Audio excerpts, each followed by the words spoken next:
Bonjour, je vous propose de voir le fonctionnement de la caisse restaurant. Ça sous-entend que les informations liées à l'organisation du cahier de réservation aient été faites et qu'ensuite les réservations aient été prises.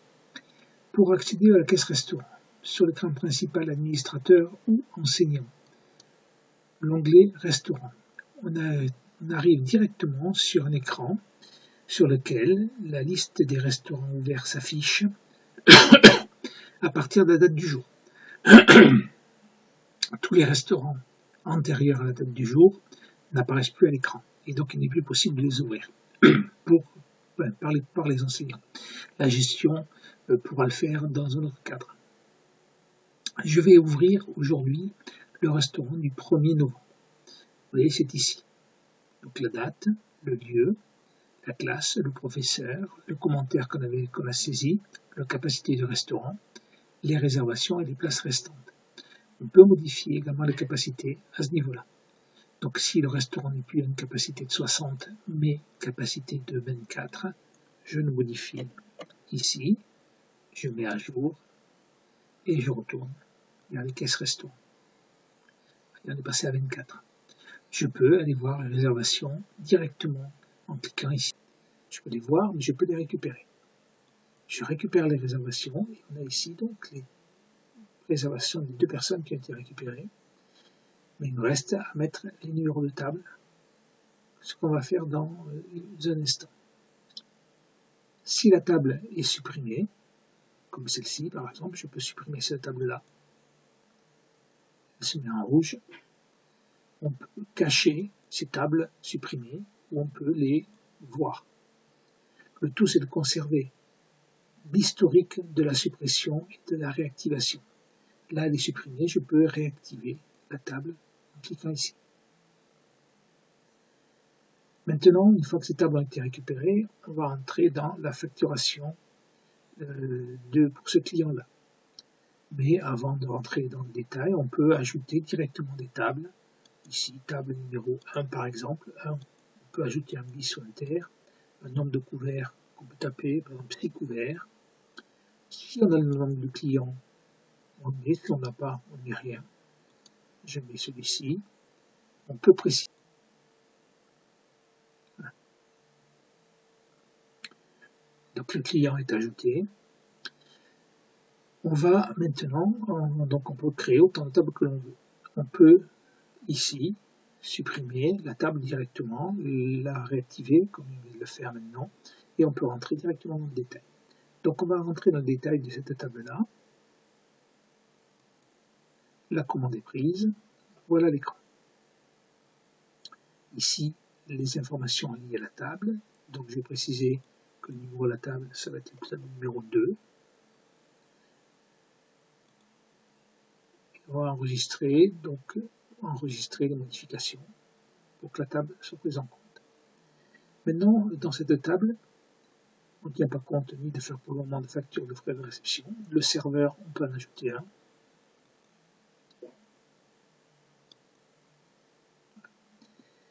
Et maintenant, on va décider de ce que l'on veut facturer. On va commencer par un apéritif. Donc je clique sur apéritif. Ça affiche à droite tous les forfaits apéritifs. On va mettre le kir à 1,50 € ici. Le kir c'est noté, prix 1,50 €, quantité facturée ou en frais de réception lorsqu'il est offert au client. Quantité, on a 2 couverts, je vais mettre 2. Et je vais ajouter. Le kir est ajouté. Total, 3 €. On va ensuite passer au menu. On va prendre un menu à 14 €. Ils sont 2, donc je vais prendre 2 et on va ajouter. Et on va prendre dans maintenant les boissons chaudes. Un café à 1 € et on va en mettre 2. J'ajoute. On a ici donc les quantités s'afficher et le bouton total à régler est à 33,0. Maintenant,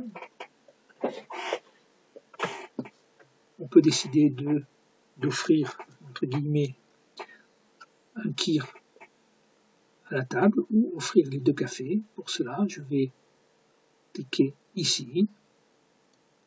Je vais faire passer le ticket ici pour les faire passer de la facturation aux frais de réception. Un café, pourquoi pas les 2. On peut également supprimer complètement les cafés.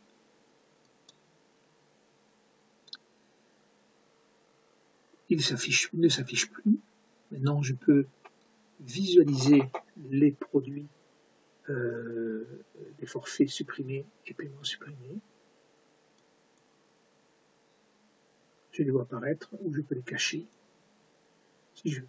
Donc là, on est simplement pour voir si ça a été offert. Là, la suppression réelle n'existe pas. On garde en mémoire tout ce qui a été ajouté. Je peux réactiver le produit et le laisser afficher, donc en cliquant sur la petite croix verte. On a les paiements ici à payer et les frais de réception. Alors comment maintenant on peut imprimer, clôturer ou déclôturer la note, imprimer une facture,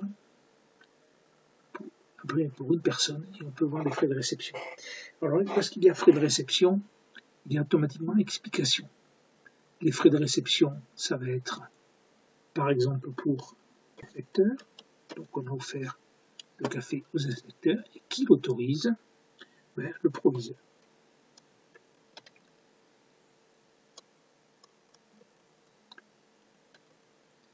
Voilà, et je n'oublie pas à chaque fois d'enregistrer. Comment fait-on maintenant pour régler la facture?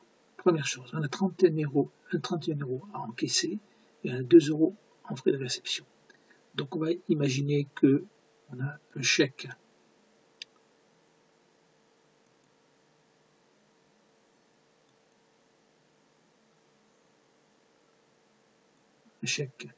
de 15 € que je valide. Il me reste donc 16 € à encaisser, le reste étant payé en espèces. 16 € en espèces. Et je valide. Il reste encore les 2 € en frais de réception que je vais mettre ici, frais de réception, 2 €. Et je valide. Ici, la caisse, total encaissé 33 €, reste encaissé 0 €. Voilà, la caisse ici, la note est juste ici. On peut imprimer cette facture pour le restaurant. Elle se présente sous forme de document sur une page A4 ou la moitié se découpe la page A4 en 2. À vous de le gérer sur vos imprimantes. Elle présentera le nom du client, le nom du restaurant, les produits offerts et le paiement à l'ordre ainsi que les messages d'accueil. Voilà. Donc pour fermer la note, il faudra fermer la page. Et on revient sur la page principale. Si vous voulez une facture maintenant, facture qui consiste à avoir en plus grand à la fois le logo du lycée, le client, toutes les prestations, le tampon du lycée, et à ce moment-là, ce sera signé par le proviseur. Là aussi, je ferme l'écran pour quitter. On peut également avoir une facture pour une personne. Donc là, il s'agit simplement de partager la note en 2. On a ici 15,50 € et simplement avec un forfait menu et pas de détail de ce qui a été réellement consommé. On a également la facture de frais de réception qui sera donnée à la gestionnaire ou au gestionnaire pour arriver à, donc avec ici, à la fois c'est le logo et le client qui note que le lycée.